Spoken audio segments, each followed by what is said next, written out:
Lionel Shriver once said, only a country that feels invulnerable can afford political turmoil as an entertainment. Keep this in mind as we discuss today the recent election of Giorgia Meloni and what it means for the future of Europe. My name is Dr. David Waraloo. And my name is Elizabeth Ann Stewart. And you are watching Geopolitics in Conflict.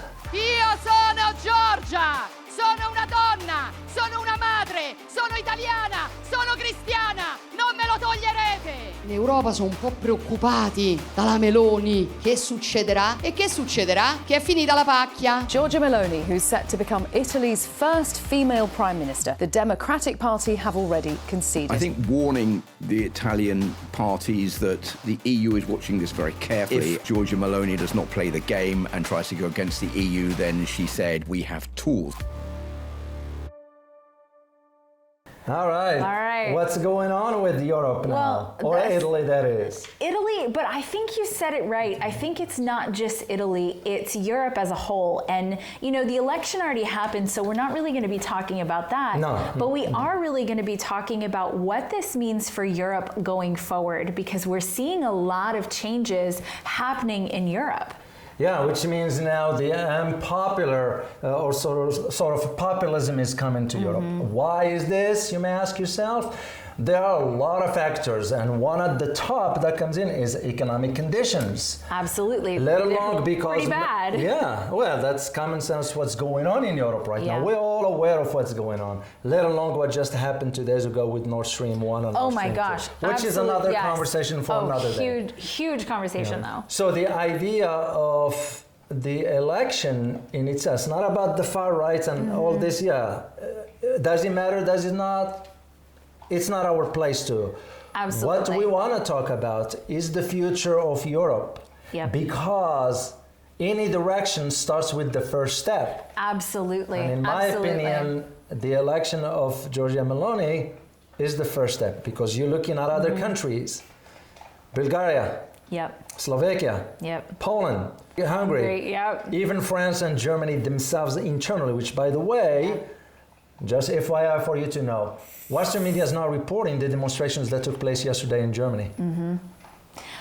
Western media is also not discussing the fact that there is a conservative party in Germany that is gaining momentum in East Germany. So the idea of thinking in terms of, okay, now you have this election of this far right, once again, we don't care about the far right. But the idea of it, like, is this now an indication for how unhappy the population is? Because the amount of problems in Europe. And the problems in Europe are substantial, and they're survival level problems, right? So we're looking at, you know, people being able to buy groceries, people being able to heat their homes. And most people are not used to that level of survival problem. And I think that this could have even been predicted a little bit further back. Like when we looked at a lot of the protests that were happening, especially over the summer and then over the last couple of years, a lot of the policies that have been made have really squeezed the European people to a point where they are looking at some survival level problems for a large portion of the population and a quality of life deterioration for everybody else. Because the standard of living is going down. Because the standard of living is going down. Well, actually, that's why you get some countries within the EU themselves. They are not in support of the sanctions against Russia because it's translating to their well-being. And I'll give you a quick example. Serbia. Serbia yesterday, actually not yesterday, by the time you watch this video, it would be like 3 days or 4 days. So anyway, during the UN Assembly General, on the sideline, Serbian foreign minister and the foreign minister of Russia, Sergei Lavrov, signed an agreement. And Europe went into frenzy. The US went into frenzy. As a matter of fact, the current ambassador, whom I worked with when I was in Iraq, Christopher Hill, he's the ambassador of the US right now in Serbia. And he's like dictating to Serbia, wait a minute, ambassador, you are a guest in a country. You can't be dictating why am I bringing all this up? Is the idea to highlight how much now it becomes that internal fighting within Europe You know, Right. when you get van der Leyen, the president of the EU Commissioner, threatening countries, because that's Yeah. a threat, Yes, absolutely. linguistically. Yeah. And what she said, and they took it as that. Even Poland took it as. Oh, I will take it oh my like gosh, that. Absolutely. We'll see if things go in a difficult direction. I've spoken about Hungary and Poland. We have tools. They took it as a threat from her. But yeah, the countries absolutely took that as a threat, and Italy's people didn't bow down to that threat. No, they won't. Because when she said, yeah, we have tools, that's usually political intimidation, political Absolutely. threat. And the EU members, especially with Italy, they're like, what are you talking about? But that is not only about that. It's about how much fragmented the EU is. Yeah. Because the voting rights for the members is not equal. Yeah. Just FYI, the voting rights within the EU, it's not equal. Unlike, for example, when you look at other organizations like ASEAN, like Yeah. the SCO, the Shanghai Cooperation Organization, like BRICS, Yeah. all of them, they have an equal right as far as Yeah. voting. So, And not the EU. no, for now, Germany by itself to be dictating the terms, it Which became is problem. rough, and it's rough for people in other countries who don't really want to be told what to do in that way. Yeah. And I think that you're talking about a sign of what's to come. Exactly. And I think this is very much that sign. This election, because it was very interesting to watch the narrative around this election, because the narrative was very polarized. There's one side saying basically this is the end of the world, that this far right candidate is being elected, and then so watching the media around it, even here in the United States, the media here in the United States about it was, I remember watching a news clip, and it was, the title of it was Italy's first female PM, right? But then it went into, like, it was the click on the title, right? Yeah. But then it went into, but her crazy policies and just are through the roof, and she's anti this and she's anti this and she's anti this. And it's very interesting because even one of her opponents, who was a former PM, Matteo Renzi. Yeah, and he's a former leftist prime minister. Even he said that it was crazy to say basically that she was going to threaten democracy, that is just absolutely unfounded and not true. It's an easy sell for the majority of the masses that they don't understand the dynamics. And this is what we're trying to do on our show here. Absolutely. Is the idea of providing you sort of behind the scenes, sort of in-depth, shall we say. Even it might be a brief analysis of sort, but at least to provide you that perspective for you to hear the other side of the argument. Absolutely. Because corporate media is not going to say, they're going to just say whatever. No. And it's interesting, she had, there's a speech of hers that traveled around the internet. And if we might put a link to that speech as well. But it was very interesting because it pulled back to a lot of family values type things. And that's a sort of a notion that we are seeing all over the Western world right now, is sort of that pulling back to the natural sort of home conservative way of doing things.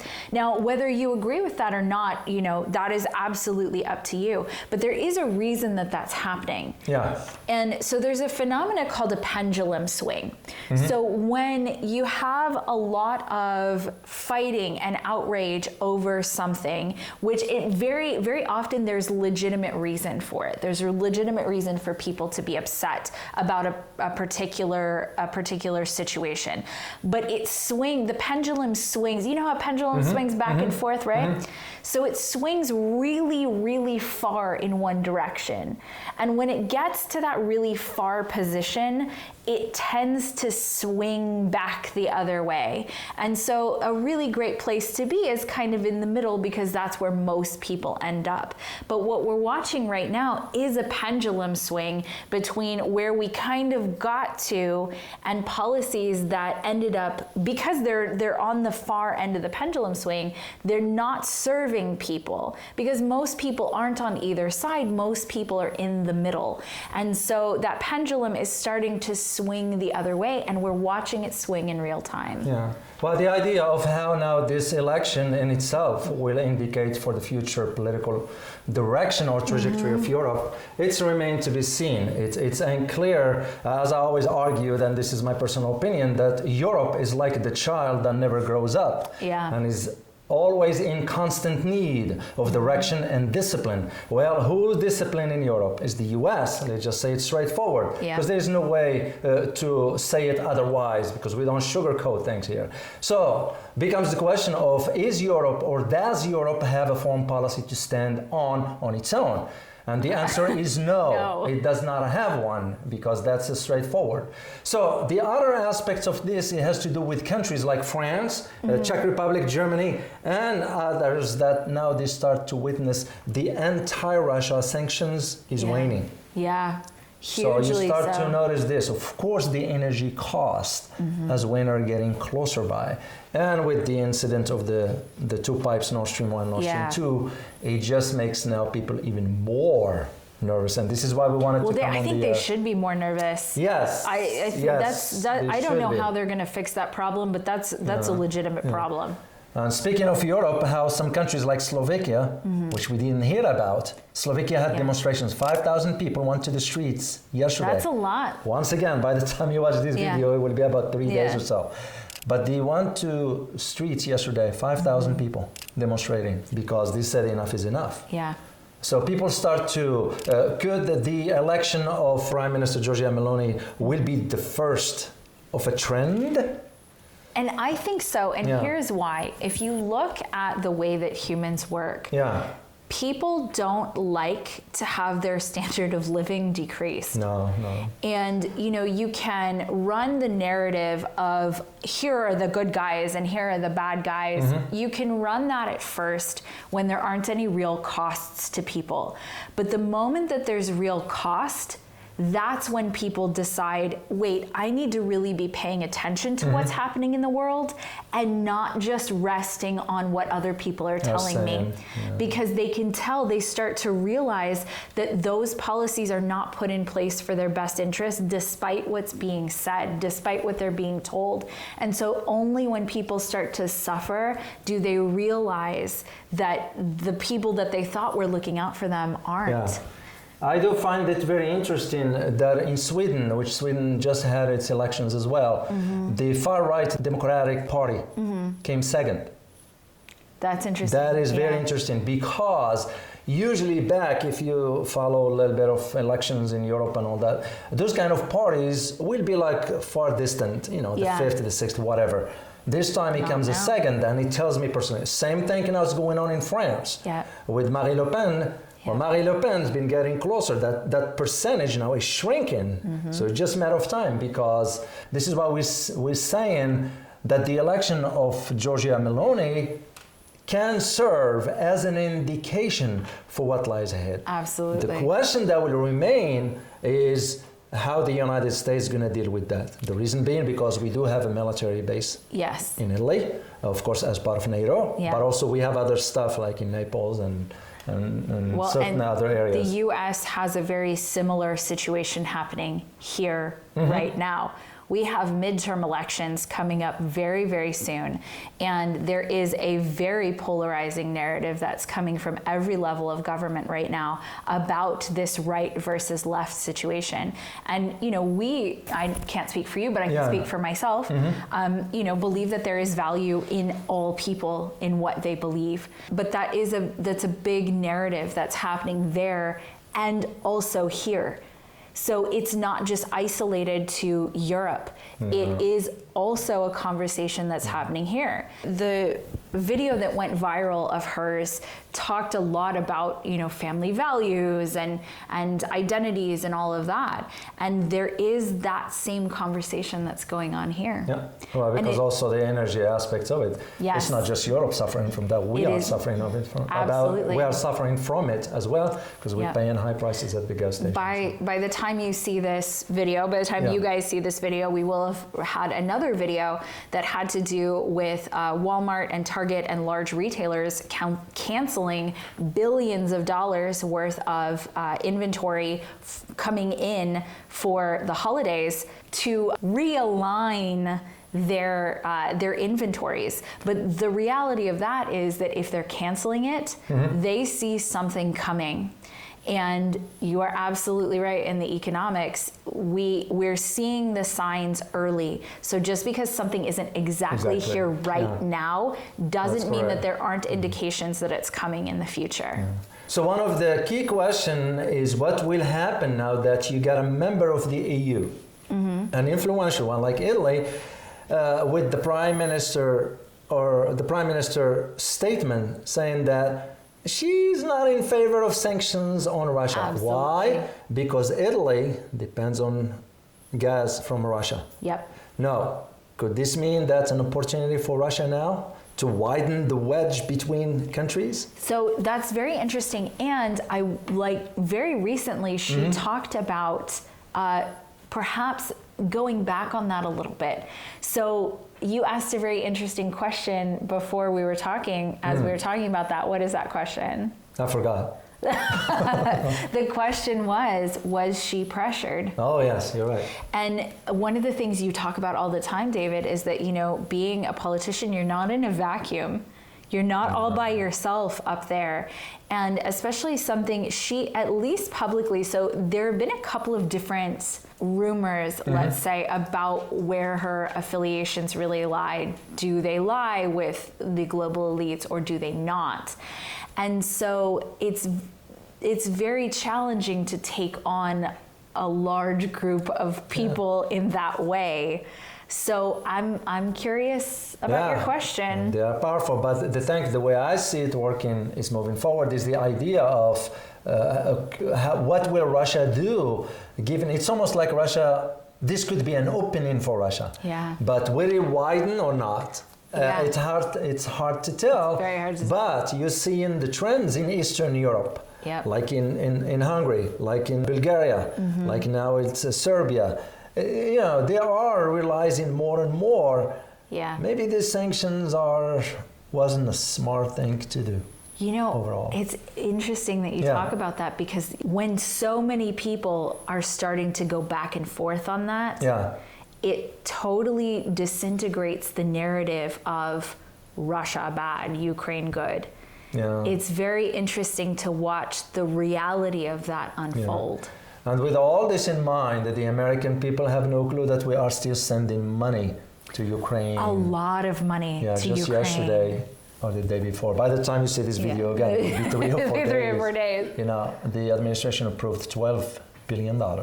And by the way, do you know that most Americans do not know that we've been sending $1 billion a month? $1.5 billion. $1.5 billion. A month, Yeah, a month.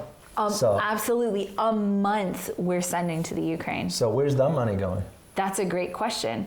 And that it's one of the things that I think would be absolutely most beneficial that governments will never do is to disclose where money is really going. Oh, no. Right? No. It's not going to happen. I know it's not going to happen. But that would at least people would see where that money is going. But if they saw where it was going, they may not be so inclined to give it. But here's the interesting thing about our system. Do you know in the Constitution, when the founding fathers drafted the Constitution, they made sure in the first article that the people will have the right to find out where their money is spent.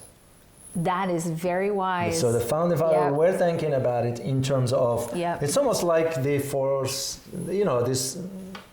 this saw far ahead in terms of, could the government become tyrannical or waste taxpayers' money? So what a shocker. Oh, no. So they put that clause there, but the majority of us Americans are oblivious. I'll say it. Well, so we don't know.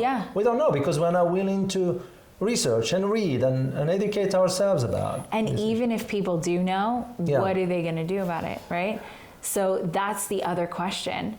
And I think you're absolutely right. People don't know. And you talk about this all the time too. We talk about this about the American people being very distracted.